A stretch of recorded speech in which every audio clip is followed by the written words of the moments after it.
can honestly say that it completely changed my whole perception of my home.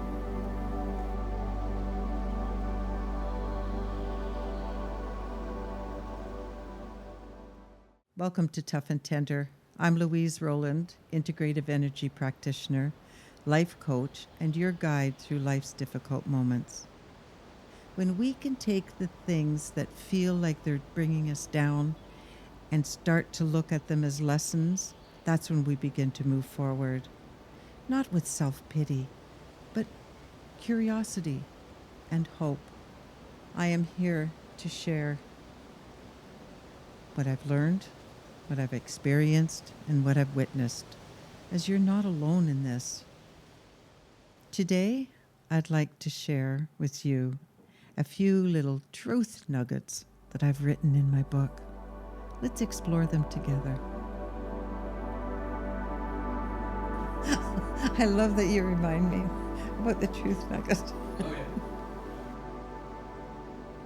I've lived on this property and in this beautiful, beautiful property and in this house for 13 years. And it was such a beautiful day. I looked outside and Layla was laying on her blanket. I lay down a blanket where she lays on the grass because I don't want the bugs getting into her fur and whatever. So she goes out there and she takes her stuffy and she lays out. And she was just so relaxed and looking around. But she was alone. And I thought, she's got a good idea. And I took my coffee and a book, and I thought, well, I'll just go sit out there. And I took a chair, and I sat more in the sun. And I thought, wow, she chose the most perfect spot because she can see down the driveway. She can see over towards the house, over towards, the field over here. And she could turn around and see behind her. She's got a beautiful view. And I remembered the very first time I brought her home and I took her out of my vehicle and put her down on the ground, she went to that area. And the grass was quite high and she was jumping and leaping and she just loved it. And then she laid down and she fell asleep there, and that's been her spot ever since. So I thought, well, I'm going to go outside and just join her. Well, I went and I sat down and I was just looking around, and it was so peaceful. I could hear the birds. And then I started to notice that, wow, there were so many butterflies flying around, and I could see all these flowers and these trees and these wildflowers that were growing, but these big, beautiful trees they've been there the whole time I've been here. But I realized that I have never, ever, ever once sat down and just observed and was present. When I go outside, it's to work, it's to, to garden, it's to prune, it's to cut back the shrub along the driveway, it's, to scrub this or clean the windows or get rid of the spider webs around the windows and all of that. I have never, ever before sat down and just observed and took it all in, nature. And when I did, the more I sat there, I didn't read, I didn't even pick up my coffee or anything. I just sat there and I could feel my feet. It was buzzing, like the ground was buzzing, as if to say, hey, you're grounded. This is the way that life is, in the moment and be present. And I thought, that is a present. That was such a gift for me. I can honestly say that it completely changed my whole perception of my home, of where I live, and how fortunate I am to be in nature. I love nature, and as you know, I love the plants and I love animals and all of that. But not just this particular spot, but then I started thinking about the world. And when I think of the world, I always thought of people doing here, people living in different countries, different traditions, different languages, and oh boy, so many people and what they do in different lakes and the ceremonies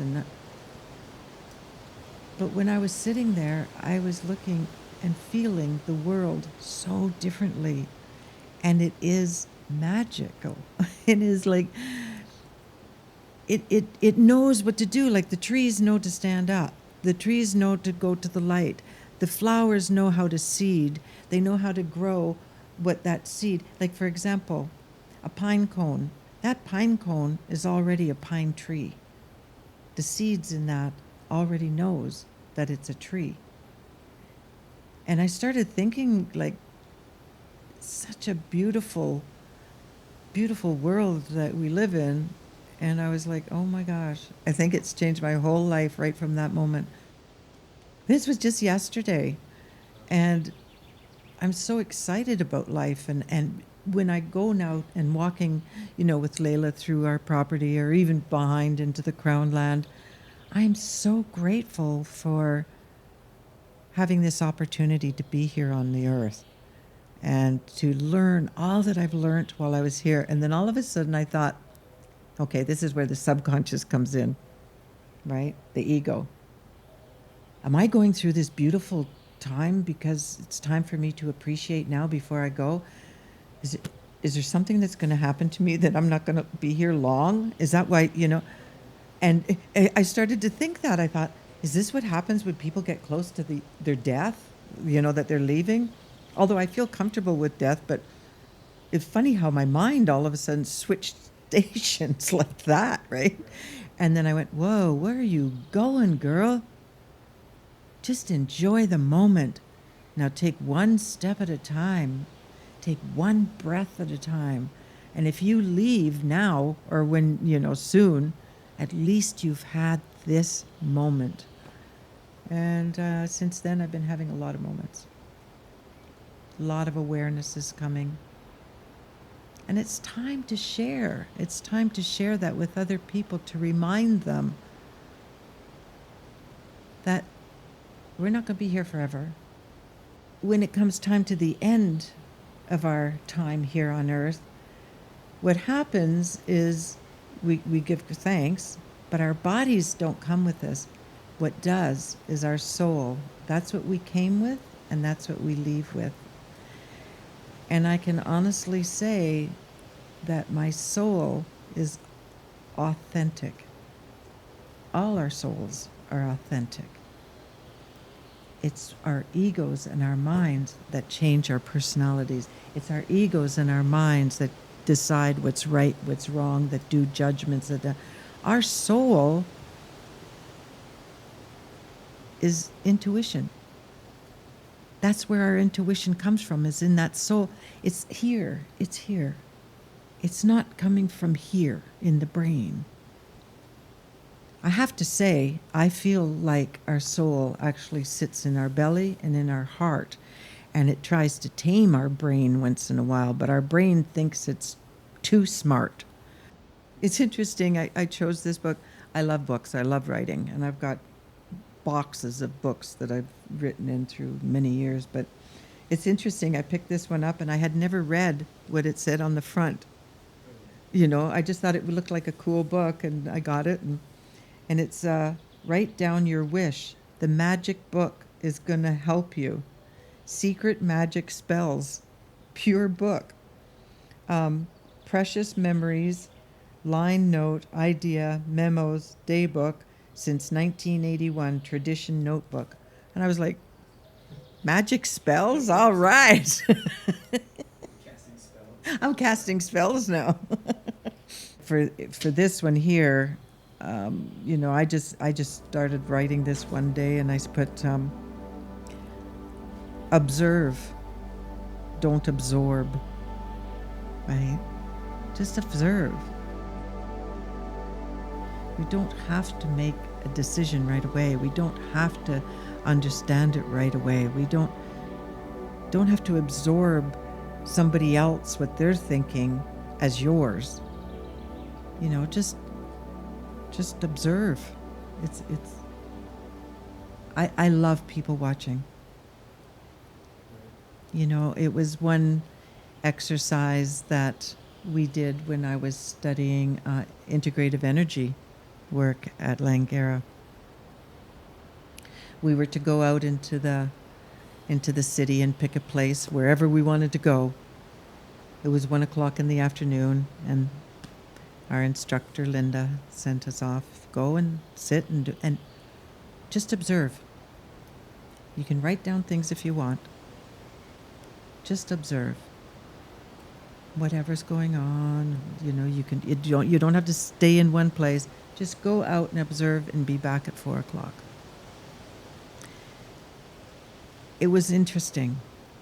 It was so interesting to just go, and that's exactly what I did when I was telling you about sitting outside with Layla, you know, and just observing the world, like the nature, and how connected I really felt to nature.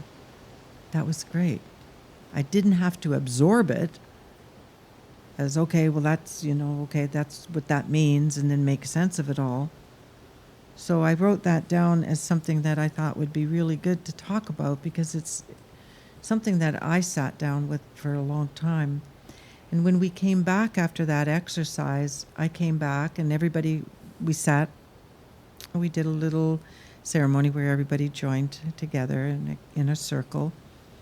And we shared our stories of what it was like to just go out into the city and observe. And when it came time to my time to share, I shared where I sat, and I found this beautiful little park. And it was just like a forest, basically. And not far from Granville Market, up the hill a little bit from Granville Market, and there was little benches that you could sit. Not many, but there were a few little benches. And I noticed every so often something was like flashing by. And I thought, oh, what was that? And then I found a little bench to sit down. And I felt like there was something sitting right beside me. And I went to look, and I thought maybe it was a dog or a cat. And I saw something, and it ran away. And what I kept seeing were coyotes. Coyotes were there. I've studied many, many years with shamans all around the world, and I'm very connected to animals and animal spirit. And so I thought, coyotes. They're coming. What are coyotes? They're cheeky. They're fun. They're tricksters. They're like, you know. So the message I got from that was, I think it's just to lighten up. I was sitting there and I was trying to figure out, what am I supposed to observe? So that's the story that I shared with when I went back to the group. And Linda, our instructor, said, where was it where you were again? And I told her, at this little park. It wasn't a big park. It was a little path. And it was like all forest, big trees, and there was the odd little benches that you could sit in. There wasn't much traffic. Footpath was there, but there weren't that many people walking. But I kept seeing these coyotes flash by. And so she said, did you read the sign when you were walking into that path? And I said, I didn't see a sign at all. She said, okay, well, perhaps the next time you're out and about and you might want to have a look. So I said, okay. So now I'm curious. So as soon as we were out of class, off I went, right? Off I went to see what's this thing. And there was a sign, and it had a drawing of, like, just an outline, sort of little sketch of coyote, and it said, beware of the coyotes. And I thought, no way, because there was no physical coyotes, but I could feel their energy. So observing is very interesting. It's very interesting. There's no actual coyotes, just there. I saw the shadows. I saw their energy, is what it was. Yeah. Energy is something that people either ignore because they can't see it, but I feel it and see it. And I always have. When I was little, I used to see things and feel things and know things, and I don't think I was extra special. I think that we all come with those kind of gifts. Every single one of us has gifts that they come with, but they put them aside on the shelf to survive in this, all of us in this world where it's very different from where we've come from, right? But I didn't. I kept that, and I still have that, and that's why I love to do the energy work that I do with people, that when I see things that are blocked, when I see things that are jagged or whatever, or sometimes I'll see a story or hear a story when I'm doing energy work with someone. And then when we can move that energy or whatever this needs to happen, I make suggestions to the person that I'm working with. I'll give you a quick example. There was this guy that totally did not believe in all of this, woo-woo stuff at all. No. And his wife was a very good friend of mine, and they came for a visit for a weekend. And she wanted to do energy work with me, and she talked him into at least try it. It doesn't hurt, whatever. And as I was working with this person, there was this one ankle that I felt, it's very hot and prickly here, and I could feel it. And there was this, all of a sudden, it was like I was watching this movie, and the movie was, he was on a motorcycle, and the motorcycle slipped and slid and landed on his ankle, and he broke his ankle at one time. So I never doubt. There's always a reason why that was shown to me, revealed to me. And I just mentioned, I don't share what I see, but I ask a question. It's not important that they see detail what I saw. What's important is that we move the energy so it's not hurting him anymore, because I could feel the pain. And I just asked him, I said, have you ever injured this ankle? Yeah, I did, and it's still bothering me after all these years. I said, okay. Do you want to lighten, maybe try to move some of the energy so that it doesn't hurt as much? Well, if you can do that, yeah, go for it. He says, that was a motorcycle accident I had a long time ago, and it's still bothering me. I said, well, let's just give it a little bit of love here. And what I did was I started to at least lighten, like space out. It was so intense. The pain was so tight and hot. A couple of weeks later, my friend, she says to me that her husband was blown away because his ankle had not been bothering him since that session. And it was like a couple of weeks. I said, well, it might still, like it was an injury that he had, so he's got to be still careful with it, but he knows what to do now when it starts to bother him. Because I told him that when pain comes, we need to pay attention to it. But what we do very often is slap medicine, man-made medicine on it. There is a time for medicine, and there is a time for surgery, and I mean, for goodness sakes, there's a time that we need our medical system to step in. But just try different things. What we talked about was he was still angry that guy cut him off. There was a guy in a car that cut him off, and that was what caused the accident. And when he thinks about it, that's the first feeling, not like, did that ever hurt? It's like, that guy, or, well, he used more colorful words than that, and he still was holding. And I said, I wonder would it be like if you just, maybe sent him some forgiveness or something. And he goes, that's for another day. He says, I can't work on that right now. I don't think I can do that right now.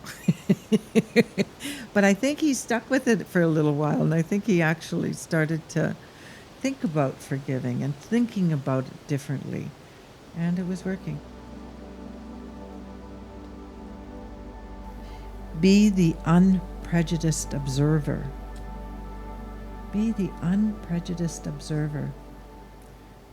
When we hear people tell their stories, or if we see things that are happening, I suggest to everybody, don't make judgment.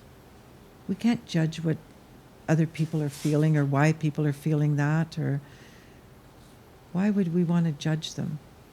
They have enough, they have enough to deal with. And because when you start judging people, they sense it. People sense it. They just know. When you walk into a room, and there's all these people that you don't know, can you tell right away what person is being friendly, what person's being, not really wanting to be there? Can you tell what person is, kind of tired, they've had a long day? Yes, we can pick up on all of that. You can observe that. That's what we do. That's when we know that, it's a good idea to be safe. Maybe this is not a good place for us to be. That kind of judgment is different than actually judging what kind of person that person is.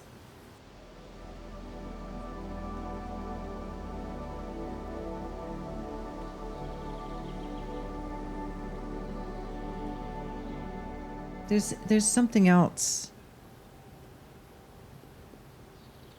that I noticed for myself is I was starting to procrastinate. Things were happening so fast. I didn't know what was going on because I was never like that before. I was procrastinating and things were piling up, and the things that were piling up were stressing me out. Like, I don't think I know what I'm doing. Like even simple little things like changing the light bulb in that big light outside beside the door. When I started to look at it, it was like so complicated. I studied electronics and electricity at BCIT. What the heck was going on, right? But I started, building up all these ideas. Oh yeah, well, if I open that up now, that's just like opening up a can of worms, and there could probably be all kinds of things. And what if I, mess up the whole electrical stuff in the house? Anyway, it just went sideways. That's just an example. So I started to procrastinate, and then procrastinating, things started to pile up and stress, and then I wasn't sleeping. And then it really started to affect my inflammation in my joints. The arthritis started acting up. And then I heard somebody say something one time, and that was, just take one step. Just take one step, and the universe will take it from there. It'll give you the next 100 steps, 100,000 steps. Because once you start making steps, you go, oh, hey, I never thought of that. This is great. Next thing you know, the light is fixed. Or next thing you know, you've learned that you can't do it. You should phone an electrician, right? But take that one step. There's so many things I wanted to do. I've started to write a book. I've started to write that book like 10 years ago. And it was sitting there, and I was feeling, like it was just thoughts and ideas and a little book that I was scribbling in for a while, but then it like started to collect dust. And every time I looked at that journal or that book, whatever, what I was jotting notes into, I started to feel guilty, and I started to feel sad, and I really wanted to write this book. I just took out that book and dusted it off not too long ago. And that's when I found this book, Magic Spells. So I took out my other book, and I started reading through it. And you know something? What I'd written in it, a long time ago, years ago, are a lot of the things that have happened in my life. Thoughts about in the book. Oh, what about this? What about that? And then forgot about it, put it away. Some of those things I thought about were things that actually happened. I mean, don't go head on into something that you're not sure of. Like, don't cut that wire in the light if you don't know if the power is still on or not. Right? You know, like you got to be safe. Take baby steps in life, but take steps. Mm-hmm.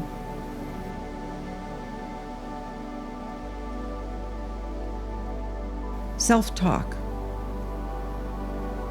Self-talk. I have to catch myself, what I say to myself. So important, you know, the things that we say to ourselves. I learned, it was actually Tina Turner, one of my idols. I just loved her. I still love her. To the point where in my 30s, I even got my hair cut like Tina Turner, where it was all... I loved her. I was listening to her. She had a show one time, just as her talking. And she was talking about mirror work, what we do when we look in a mirror. And I believe it's a Buddhist practice. It's because she studied, well, she practices and lived Buddhist as a Buddhist. And I thought that was so interesting, because what she said was, when we look at ourselves in the mirror, we get up in the morning, you know, like, and this is not what she said. She said, what she said was, when we look in the mirror, very seldom do we look directly into our own eyes. And I thought that was so true, because for me, I realized and I remembered, it's true. I get up in the morning, I don't look at into my eyes and say, hey, good morning, how are you doing? Or do any self-talk that way. I brush my teeth and make sure there's nothing, you know, like on my face, whatever, and away I go. So I thought, oh, I'm going to try that. So I went and I looked into this mirror, and the very first time I looked at myself in the mirror, I thought, whoa, you have very, very beautiful, beautiful brown eyes. This was the first thing I thought of. I never realized how brown my eyes were, and how they had this golden, like, little sort of hint around the iris. And I was like, and I was actually looking at my eyes. I knew I had brown eyes, but I hadn't realized how brown they really were. And then I thought, well, this is cool. And then there I was looking at this person in the mirror as if it was somebody else.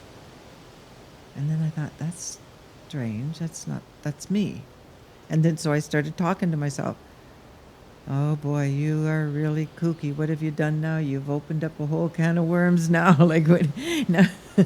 And to this day, I still look inside in the morning and at night before I go to bed, brush my teeth, you know, shower, whatever I'm going to do. And I always look into the mirror and look into my eyes. Sometimes I've been getting through and things have been trying in life. And I remember the first time I looked into my eyes and I thought, oh, you are so sad. I'd never seen myself. I felt sad, but I never knew what I looked like sad. I've looked at myself in the mirror sometimes and I thought, oh girl, you looking so good today. All right. You know, like, yeah. But mirror work is really a great, great tool. When you can look at yourself in the mirror and you can't fool how you're feeling. Like your eyes, you're looking into your soul when you look into your own eyes. And that's a good thing. You can feel your soul. You know how you feel. You know your intuition is a soul. All of that. But to look deeply into your eyes,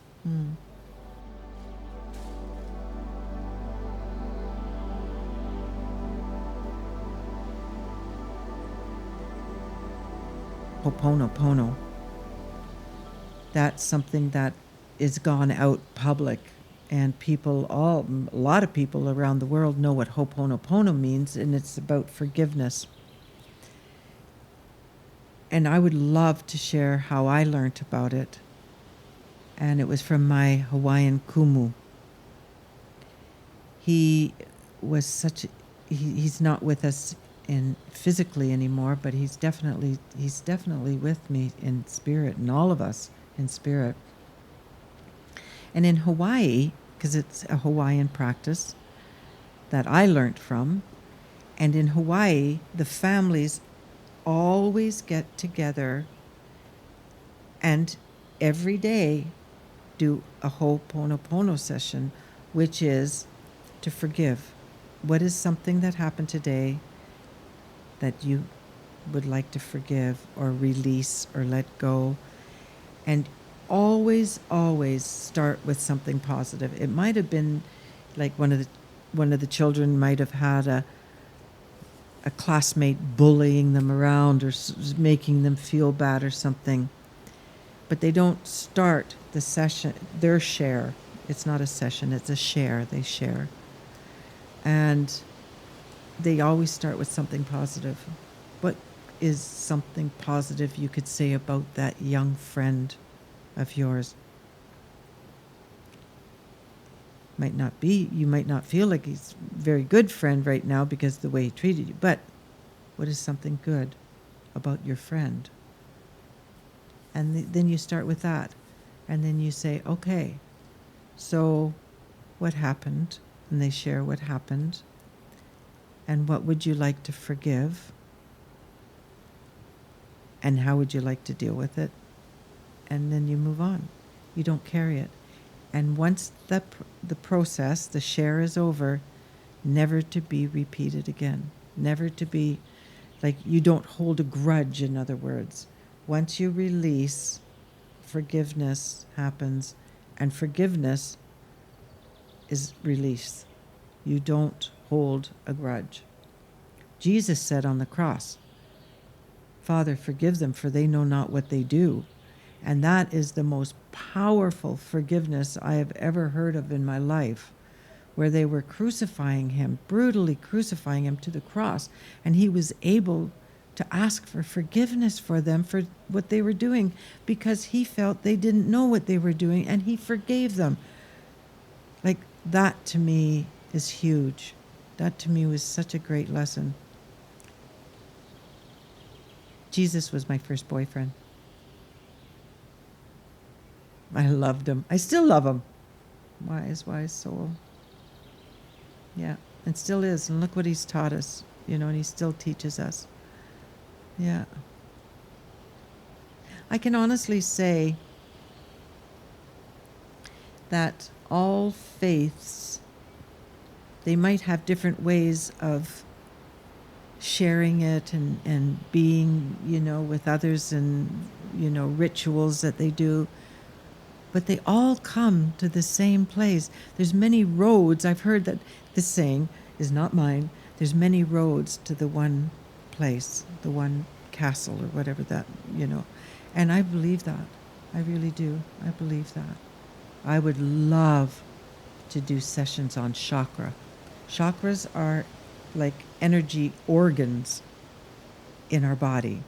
We don't see them, but we feel them. And they're at different places. There's seven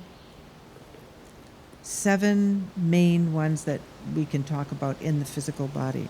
And there's many, many, many more meridians where the energy flows. There's all kinds of things that are working together. And when they don't work together, dis-ease happens. And that we can save that for another time. We can have another episode because I was able to actually